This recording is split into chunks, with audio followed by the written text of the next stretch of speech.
প্রতিবেশীবৃন্দের সকলের সহযোগিতা আপনারা যে মহাদি হরিবাসন উৎসবের আয়োজন করেছেন, মানে ভগবান যে আপনাদের এমন একটা সুবুদ্ধি প্রদান করেছে, তার জন্য সবাইকে অসংখ্য ধন্যবাদ।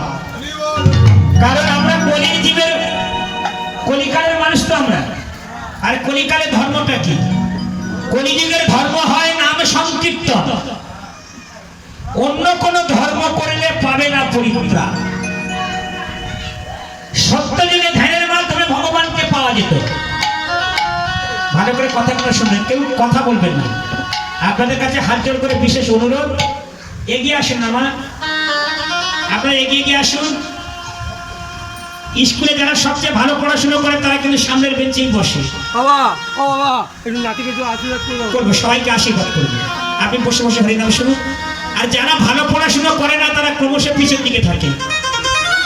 এগিয়ে আসুন, সামনে এগিয়ে না এলে কিন্তু রস আস্বাদন করা যাবে না। এই হরিনামের ধ্বনি অনেক দূরে, অনেকের কানে যাচ্ছে, কেউ ঘরে শুয়েও আছে। কিন্তু ঘরে শুয়ে থেকে হরিনামের ধ্বনি যে শ্রবণ করে যে ফল পাবে, আর আপনি সামনে বসে সাধুর মুখে থেকে হরিনাম শুনলে নিশ্চয়ই তার থেকে অনেক বেশি ফল আপনারা পাবে। তাহলে সত্য যুগে ধ্যান করে ভগবানকে লাভ করা যেত, ত্রেতা যুগে যাগযজ্ঞ করে ভগবানকে লাভ করা যেত, আর তারপর যুগে পরিচর্যা পুজো অর্চন করে ভগবানকে পাওয়া যেত। কিন্তু কলিকালে ভগবান কি বিধান দিয়েছে? বলে কলিকালে তোমার ধ্যান করতে হবে না, কলিকালে তোমার যাগযজ্ঞ করতে হবে না, কলিকালে তোমার পূজায় অর্চনে করিতে হবে না, অর্চন করিতে হবে। তাহলে কলির মানুষ কি করে উদ্ধার পাবে? না, কলির মানুষের উদ্ধার পাওয়ার একটাই রাস্তা হলো, তারা যদি ভক্তি নিষ্ঠা সহকারে দুবাহু তুলে ভগবানের এই দিব্য নাম যদি তারা জপ করতে পারে, হরে কৃষ্ণ হরে কৃষ্ণ হরে কৃষ্ণ হরে কৃষ্ণ কৃষ্ণ কৃষ্ণ হরে হরে কৃষ্ণ হরে হরে হরে রাম হরে রাম হরে হরে রাম রাম রাম হরে হরে রাম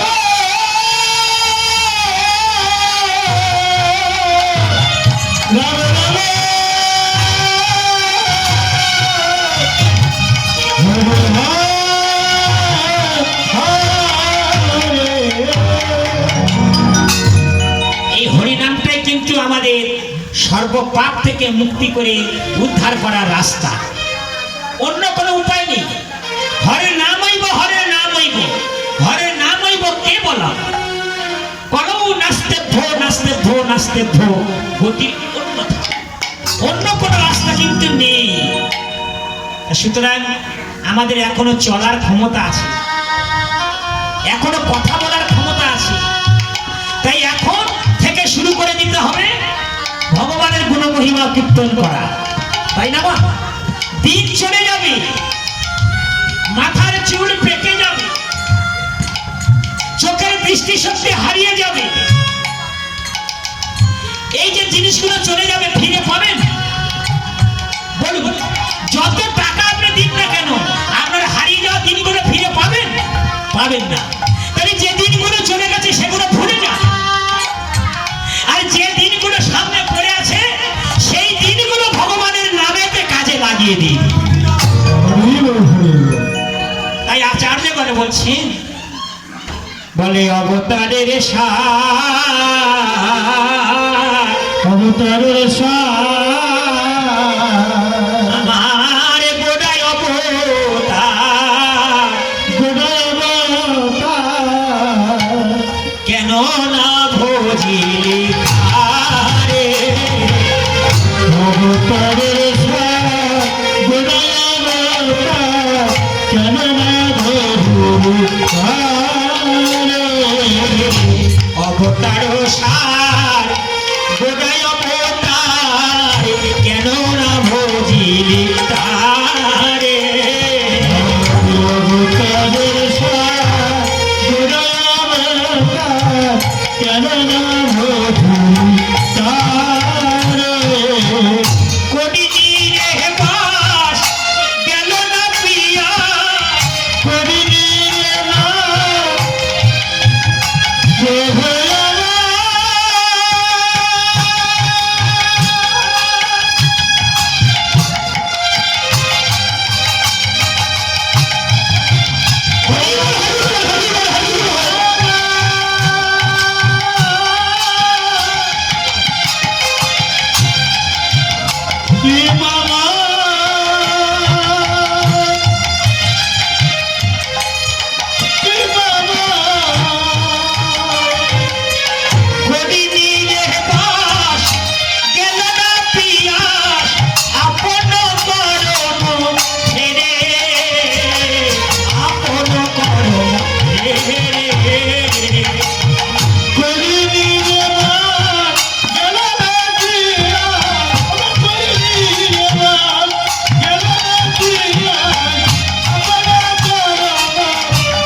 পিপাসা নিচ্ছে না।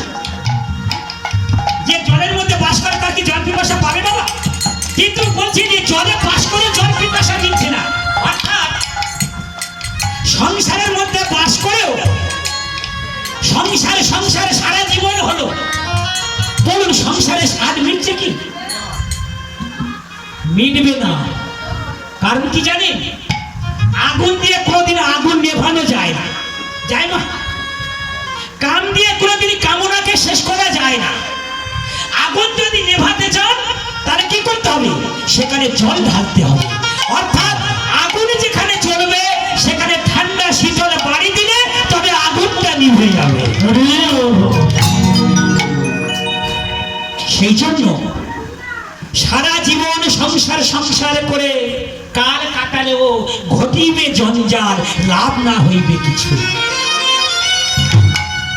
তাই আমাদের ঘরের ধারে চৈতন্য মহাপ্রভু জন্মগ্রহণ করেছেন। কথা শোনাতে হবে।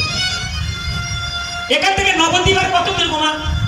শিয়ালদা থেকে ট্রেনে চাপবেন, 2.5 ঘন্টা লাগবে, কৃষ্ণনগরে নামিয়ে দেবে। কৃষ্ণনগরে নেমে অটো ধরে মায়াপুরে চলে যাবেন, ভগবানকে দর্শন করবেন, আবার দিনের মধ্যে আমি ঘরের মানুষ ঘরে ফিরে আসতে পারি। তাহলে ভগবান কত কৃপা করে আমাদের ঘরের পাশে জন্মগ্রহণ করেছে। কিন্তু আমরা সংসারের মধ্যে এমন ভাবে আটকে পড়েছি, এই জাল থেকে বাইরে বেরোবার চেষ্টা করছি না। আপনি ভেবে নেবেন আপনার বাপের বাড়ি একদিন যেতে হবে, যান না? বাপের বাড়িতে সব যান, বছরে 2বার 5বার হলেও তো যান। তাহলে এটা হলো জড়জগতের বাবা, জড়জগতের মা, তাকে দেখার জন্য বাপের বাড়ি যায়। তিনি জগতের বাবা হলো কৃষ্ণ, জগতের পিতা কৃষ্ণ, যে না ভজে পৃথিবী দহি পাতকের জন্মে জন্মে তা জন্মে জন্মে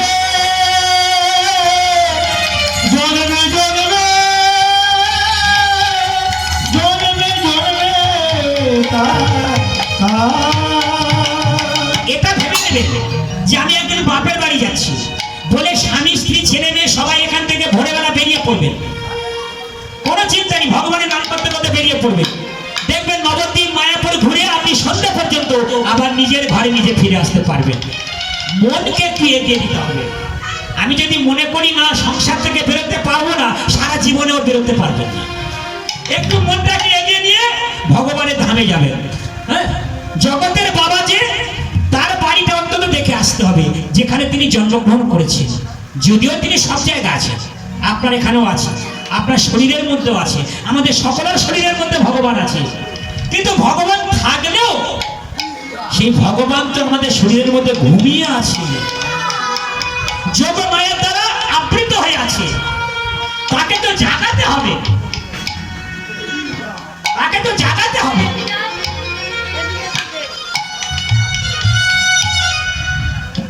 আমি এখানে যতক্ষণ থাকবো আপনারা আশা করি ভগবানের কথা শুনবেন, তবে এটা ভাবেন না কিন্তু এই আশা আমার শেষ আশা।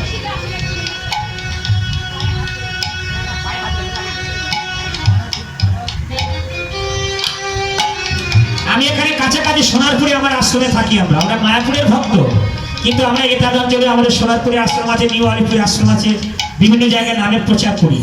আপনারা যখন ডাকবেন আমরা এসে আপনাদের কাছে গীতার কথা, ভাগবতের কথা শুনিয়ে যাবো। এইরকম বড় আসর বছরে একবার করবেন, কিন্তু প্রত্যেকের বাড়িতে বসে বাড়ির মানুষ হরিনাম শুনবেন, গীতার কথা শুনবেন, সেটাই প্রকৃত আত্মকল্যাণ হবে। আর বার্ষিক অনুষ্ঠান বছরে করেন, সেটা তো করবেন, ঠিক আছে? তাহলে এই ভগবানের নাম শোনাবার জন্য আমরা কত কষ্ট করে এসেছি, সেই নাম মন প্রাণ দিয়ে শ্রবণ করুন। তাই আচার্য বলছেন এই যে সংসারটা, এই ঘোর সংসার, এই ঘোর সংসার, কালো অন্ধকার সংসার থেকে মুক্তি পেতে গেলে আমাদের ভগবান শ্রীহরিকে স্মরণ করতে হবে। তাই এ ঘোর সংসারে পড়িয়া মানব না পায় দুঃখের শেষ, এ ঘোর সংসারে পড়িয়া মানব না পায় দুঃখের শেষ এ ঘোর সংসারে করিয়া মানব না পায় দুঃখের এ ঘোর সংসারে করিয়া মানব না পায় দুঃখের শেষ এ ঘোর সংসারে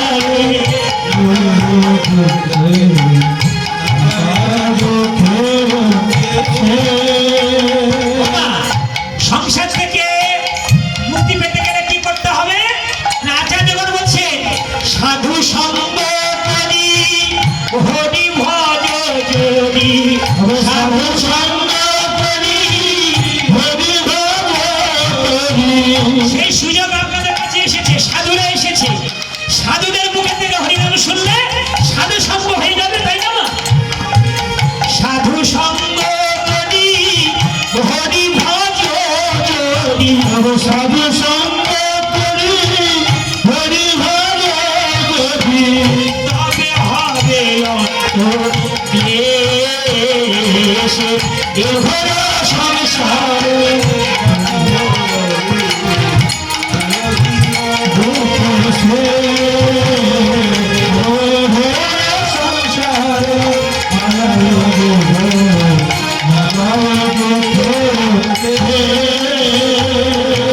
সংসার অনলে জ্বলিছে হৃদয় অনলে বাড়য়ে অনলে সংসার অনলে জ্বলিছে অনলে বাড়য়ে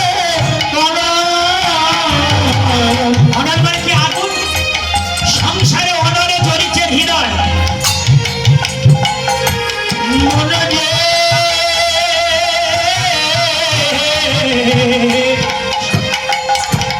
সংসার অনলে জ্বলিছে হৃদয় অনলে বাড়য়ে অনলে সংসার অনলে জ্বলিছে অনলে বাড়য়ে অনলে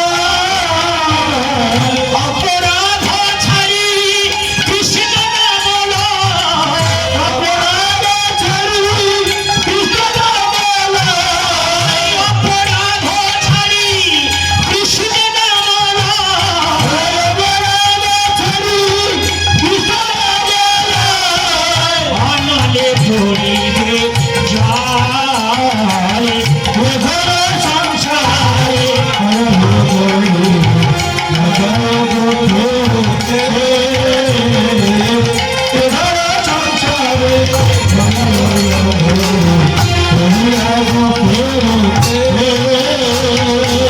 তাহলে দেখুন আমাদের অপরাধ শূন্য হয়ে হরিনাম করতে হবে তবে প্রাথমিক অবস্থায় অপরাধ হবে হোক না কোনো অসুবিধা নেই আপনি হরিনাম করতেই থাকবেন হরিনাম করতে করতে করতে করতে একদিনে অপরাধ শূন্য হয়ে যাবে তাই না আর অপরাধ শূন্য হয়ে হরিনাম করলে আমার মহাপ্রভু সবচেয়ে বেশি খুশি হয় তারপরে বলছে নিতায় গৌরাঙ্গের চরণ কমলে আশ্রয় লইল যে নিতায় গৌরাঙ্গের চরণ কমলে আশ্রয় লইল যে নিতায় গৌরাঙ্গের চরণ কমলে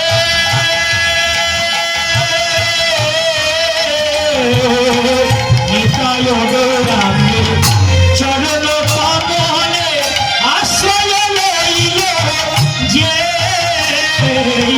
নিতায় গৌরাঙ্গের চরণ কমলে আশ্রয় লইল যে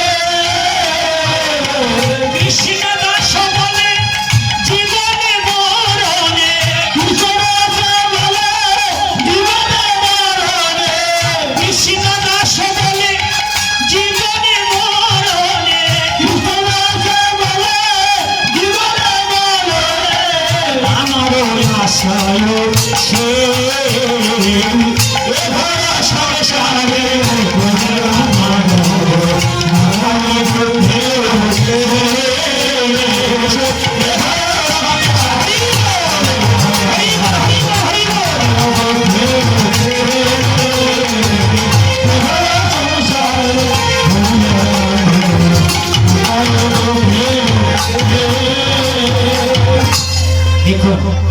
এই সংসারটা হলো দুঃখময় সংসার, দুঃখ নাই অশাশ্বতম, গীতায় ভগবান বলেছেন। আপনি এখানে সুখের সন্ধান করলেও সুখ পাবেন, আরে যেখানে দুঃখ দিয়ে ভরা সেখানে সুখ নাই। সুখ একমাত্র আছে হরিনামে। আপনি আপনার গৃহে থেকে আপনি হরিনাম করুন, প্রশান্ত লাভ করতে পারবেন। তাই মহাজনগণ যারা ভগবানের মহান মহান ভক্ত, তারা কলম দিয়ে এইসব কথাগুলো লিখে গেছেন, সেগুলো আমাদের জীবনে পালন করা কর্তব্য। এগুলো আমরা জীবনে মেনে চললে আমাদের জীবনটা সুখময় হবে। আমরা বাবা 3 প্রকার দুঃখে সবাই ভুগছি, কিন্তু পিতাপ ক্লেশ বলে। ক্লেশ মানে দুঃখ। সেই 3 প্রকারের দুঃখ কি কি না? আধি দৈবিক দুঃখ, আধি ভৌতিক দুঃখ, আধি আধ্যাত্মিক দুঃখ। বোঝা গেল না? আধি দৈবিক দুঃখ কি? হরি বল, হরি বল।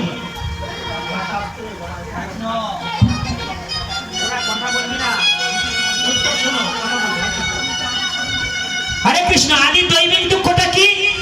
একদম বাস্তব উদাহরণ দিচ্ছি। এই কয়েকদিন আগে যে বিষাক্ত গরম ছিল, বলুন কষ্ট সবাই পাননি? যার বাড়ি এসি ছিল সেও কিন্তু কষ্ট পেয়েছে। এই যে বিষাক্ত গরম, এটা কে দিয়েছে বাবা? কোনো মানুষ দিয়েছে? বলুন, কোনো মানুষ যদি দিত তো তার বিরুদ্ধে তো থানায় গিয়ে সবাই কেস করে দিত, দিত না? তাহলে এটা দেবতাদের থেকে এসেছে। এই যে বন্যা হচ্ছে, এই যে প্রতি বছর সাইক্লোন ঝড় বৃষ্টি হয়ে ঘর বাড়ি ভেঙে যাচ্ছে, এতে আমরা দুঃখ পাচ্ছি না? কিন্তু নালিশ করবেন কার নামে? কারোর নামে নালিশ করতে পারবেন না। এটা দৈব ক্লেশ, দৈব দুঃখ, এগুলো বোঝার চেষ্টা করুন। তাহলে দেবতাদের শান্ত করা যাবে কি করে? তিনি যে দুঃখ দিচ্ছে, যন্ত্রণা দিচ্ছে, তাকে শান্ত করতে হবে তো। এই তাকে সান্ত্বনা করার জন্য আপনারা পুজো করছেন, তাকে সান্ত্বনা করার জন্য আপনারা পুজো করছেন, অর্চনা করছেন, তার আরাধনা করছেন। কিন্তু শাস্ত্র বলছে আরাধনা নাম সর্বেশাং, বিষ্ণুর আরাধনা পরম। যদি ভগবান বিষ্ণুর আরাধনা করা যায়, তাহলে সব দেবদেবীর কিন্তু আরাধনা এমনিতেই হয়ে যায়। শুধু দেবদেবী নয়, তাহলে দেখুন শুধু দেবদেবী নয়, পিতা মাতার প্রতি কিন্তু আমাদের কর্তব্য আছে, নেই? পিতা মাতার প্রতি কর্তব্য আছে, তারপরে পশু পাখির প্রতি কর্তব্য আছে। শুধু বিষ্ণুর আরাধনা করলে, শিব পার্বতীকে বলছে, মানে শিব পার্বতীকে বলছে, পার্বতী সর্বশ্রেষ্ঠ আরাধনা কার আরাধনা জানো? আরাধনাগাং সর্বেশাং বিষ্ণু আরাধনাগাং পরম। বিষ্ণুর আরাধনা হলো সর্বশ্রেষ্ঠ আরাধনা, আর তার চেয়ে শ্রেষ্ঠ আরাধনা হলো যিনি বিষ্ণু ভক্ত, অর্থাৎ ভগবানের ভক্তের আরাধনা করেন। আর সেই ভগবানের ভক্তরা আজকে আপনাদের বাড়িতে এসেছে, তাদের শ্রীমুখ থেকে যে হরি কথা, এটা হলো প্রসাদ। সাধু কিন্তু মানুষের বাড়ি যায় কেন? সাধু মানুষের বাড়ি যায় তাকে ভগবানের কথা শুনিয়ে তার চেতনাটাকে পরিবর্তন করাবার জন্য। সাধু জগতে কিন্তু খাওয়া পড়ার কোনো অভাব নাই। কেউ যদি মনে করে সাধু আমাদের বাড়িতে এসেছে শুধু খাওয়ার জন্য, না, সাধু খাবার দিতে যায়। কি খাবার দেবে? না, ভগবানের অমৃতময় কথার প্রসাদ দিয়ে আপনাদের সবাইকে সেবা করিয়ে দেবে।